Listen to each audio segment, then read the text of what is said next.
Awakening the Purple Thunder at the Beginning, Season 2. Gumiti si Vice Principal Lang Shuang at ipinaliwanag na hindi siya nakakabasa ng isip. Bilang isang ikawanong antas na Grandmaster, napakalakas ng kanyang espiritual na kapangyarihan, kaya walang emosyon ang makakatakas sa kanyang pansin. Pinayuhan niya si Su Jingming na tandaan ang isang bagay. Huwag kailanmang magpakita ng labis na emosyon sa harap ng isang high-level ability user.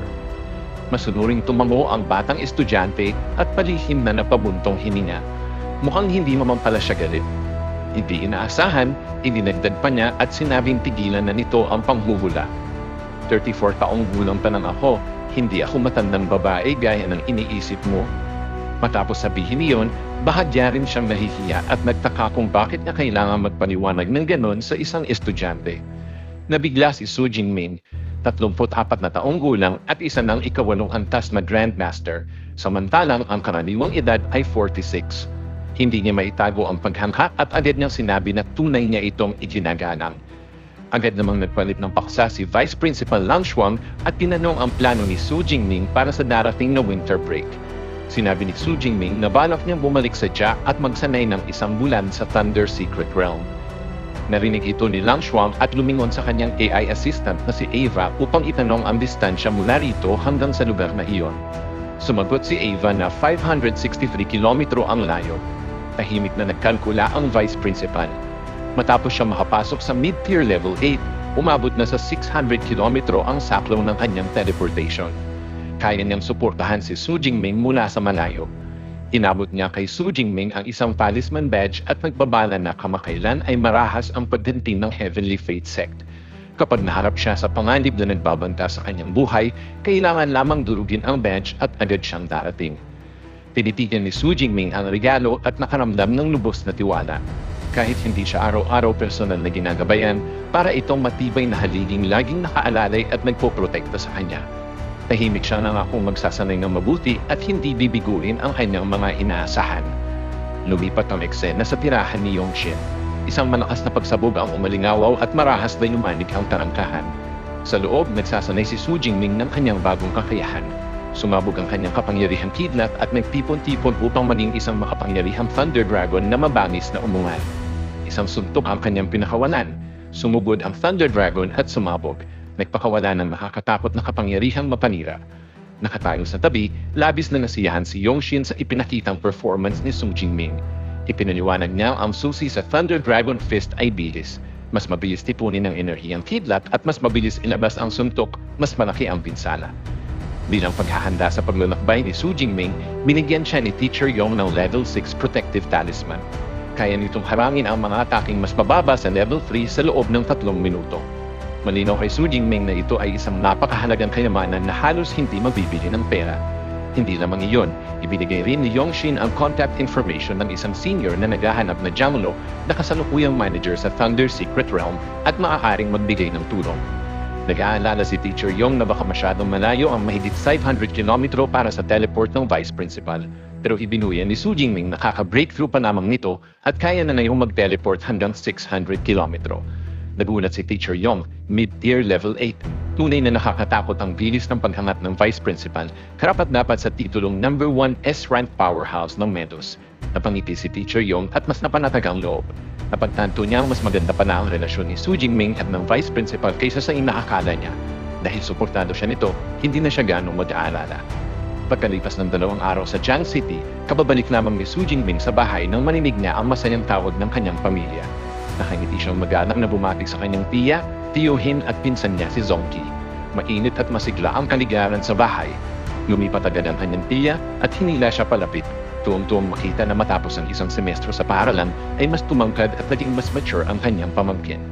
Pinaupo ni Su Jingming ang lahat at sinabing may dala siyang mga regalo. Naging mausisa ang buong pamilya. Sa sala, seryosong inilagay niya ang isang kahon sa mesa at inihayag na may mga regalo siya. Pagkabukas ng kahon, napasigaw si Zhang Qi sa gulat. Sa loob ay 3 spatial rings, isang bagay na minsan pa lamang nang makita sa kanyang master. Kalmang ipinaliwanag ni Su Jingming na bawat singsing ay may 1 cubic meter na espasyo para sa imbakan, so upang mas maginhawang iimbak ang mga gamit. Mas lalo pang nagulat si Zhang Qi dahil mas malaki pa ito kaysa sa singsing ng kanyang master. Isinubok agad niyang pigilan ang kanyang tiyuhin. Sinabing napakamahal ng regalong iyon at hindi ito maaaring tanggapin ng pamilya. Nagtaka ang kanyang tiya at nagtanong kung talagang ganong kamahal. Seryosong ipinaliwanag ng tiyuhin na ang ganitong singsing ay nagkakahalaga ng hindi bababa sa 50 bilyon, katumbas ng tabuo ang yaman na naipon ng pamilya sa loob ng dekada. Natahimik ang lahat. Matapos marinig iyon, matatagang tumanggi ang kanyang tiya na tanggapin ang mga ito. Upang naikayat ang pamilya, itinuro ni Su Jingming ang singsing sa kanyang daliri at sinabing ang sa kanya ay may kapasidad na 10 cubic meters. Nasa mid-tier level 3 na siya at hindi na siya kailangan ng mas maliliit na singsing. Mas nakagagulat pa iyon kaysa sa mga singsing mismo, mid-tier level 3. Kahit ang master ng kanyang pinsan sa paaralan ay level 4 lamang. Hindi maitago ng kanyang tiya ang pagmamalaki at sinabing si Su Jingming na ang pinakamatagumpay sa kanyang pamilya. Pinayuan niya ang kanyang tiyuhin na itabi ang isang singsing para kay Zongki upang mas maginhaw ang pagpasok nito sa wilderness. Tungkol naman sa dalawa pang singsing, idiniin niya na isauli ang mga ito. Pagkatapos sabihin iyon, nagpunta siya sa kusina upang magluto ng hapunan at nagmungkahi na uminom sila ng kaunti kasama si Su Jingming. Tinabihan sa kanyang silid, inilabas ni Su Jingming ang isang S-level cultivation resource, ang level 6 potion na nakuha niya dahil sa paglaranking bilang una. Nagpasya siyang subukan agad ang epekto nito. Kumikinam ng malinaw ang ng tablet at naglalabas ng daliring enerhiya. Dilunok ni Su Jingming ang tablet at nagsimulang mag-meditate. Agad na bumalot sa kanyang katawan ang makapangyarihang aura. Pagkalipas ng kalahating oras, binuksan niya ang kanyang mga mata at tiningnan ng kanyang status panel. Napabuntong hining na siya sa paghamak. Tulad ng inaasahan sa isang S-level resource, parehong tumaas ng mahigit 10 points ang kanyang pisikal at espiritual na lakas, katumbas ng 12-12 ordinaryong pagsasanay. Kasama masahan, dahil sa side effects, isa namang tablet bawat araw ang maaari niyang inumin. Naisip ni Su Jingming na tunay na nakakalakas ng kanyang sistema. Hanggang sa may support na siyang ability points, posible pang ang makapasok sa level 9. Kinabukasan sa Dong City, dumating si Su Jingming sa pasukan ng Thunder Secret Realm. Isang super sports car ang naghihintay sa kanya at sa loob ay si Jiangyo, ang senior na irinikomenda ni Teacher Yongshin. Pagkasakay, nagtanong si Su Jingming kung palaging madilim at puno ng kidlat ang palingaan sa loob ng Thunder Secret Realm. Nag-iisip lamang si Jianglo at sinabing malalaman niya rin sa lalong mabilis na oras. Mabilis na umandar ang sasakyan patungo sa isang makapal na kagubat at sa isang mabigat na pinatagang istruktura. Sa tarangkahan, iskan at kinonfirm ng automated system ang kanilang pagkakilala. Jianglo, manager ng Thunder Secret Realm. Su Jingming, may hawak ng S-level access pass mula sa Magic Capital Ability University. Matapos mo-confirm, bumukas ang tarangkahan. Pumasok ang sasakyan sa isang napakadilim na tunnel. Pagkalabas nila, tumambad ang isang hindi kapaniwalang paninga. Isang modernong lungsod na ganong kaubla sa labas ng mundo. Habang papasok pa ng mas malilim, lumipat ang isang napakalaking pader ng lungsod. Naghihiwalay sa lungsod mula sa marahas at puno ng kidlat na kalingaan sa labas. Hindi maitago ni Su Jingming ang pagkakamangha. Akala niya isang ligaw at desoladong lugar lamang ito. May pumilungsod pa na sa loob. Ipinaliwanag ni Jianglo na ito ay obra maestra ng mga high-level space-time ability users. Itinuro niya ang lungsod at sinabing dito nagpapahinga ang ability users, tinupa soundproof. Sa malayo naman matatagpuan ng Storm Zone ang tunay na Thunder Secret Realm. Habang naglalakbay, ipinakilala ni Jianglo ang Thunder Core Crystals, mga core na nakukuha mula sa Thunder Beasts. Mula level 4 pataas, tiyak na may mahuhulog na core. Maaari itong durugin upang panakasin ang katawan. Piniti niya si Su Jingming ng top grade level 4 core bilang welcome gift. Pagkatapos magpasalamat, agad na nagtanong si Su Jingming kung bakit hindi direktang gumamit ng kidlat sa Storm Zone para sa cultivation.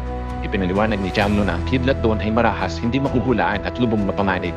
Mas safe to at mas matibay ang Thunder Core Crystals. Habang papalapit sa residential area, inimungkahin ni Jianglo na magpahinga muna siya. Pero tumanggi si Su Jingming at sinabing nais niya na agad pumasok sa realm. Sa kanyang isip, napabuntong hininga si Jianglo, isang S-rank genius na napakasipag pa rin. Hindi nakakatakot kung bakit mataas ang pagpapahalaga ng kanyang master sa kanya. Lumipat ang eksena sa isang barahas madilim na villa, isang lihim na base ng Heavenly Fate Sect. Sa loob, nakaluhod ang isang miyembro habang nag-uulat. Sinabi nitong si Su Jingming ay pinatay ng libo-libong kasapi nila at winasak ang 2 sako sa loob lamang ng isang bulat. Kasalukuyan siya sa Thunder Secret Realm. Pagkarinig nito, nagkalat sa galit ang daliring leader ng sekta. Umangat siya na si Su Jingming ay may S-rank ability at isang napakalaking banta. Kapag kinilo sila, dapat siguraduhin na hindi siya makakatakot. Iuulat niya ito sa Chief Sect Leader. Sino man kumaban sa Heavenly Fate Sect ay mamamatay. Maraming salamat sa pagsuporta sa aking video. Naway mapuno ng walang hanggang kaligayahan ng inyong buhay. Kung nagustuhan ninyo ang video, mag-like at mag-iwan ng komento bilang suporta. Kung nagustuhan mo ang mga video na ito ka-T-Recap, don't forget to leave a like and subscribe, at i-hit mo na rin ang notification bell para updated ka sa mga bago pa natin mga video. Salamat at maasim na araw!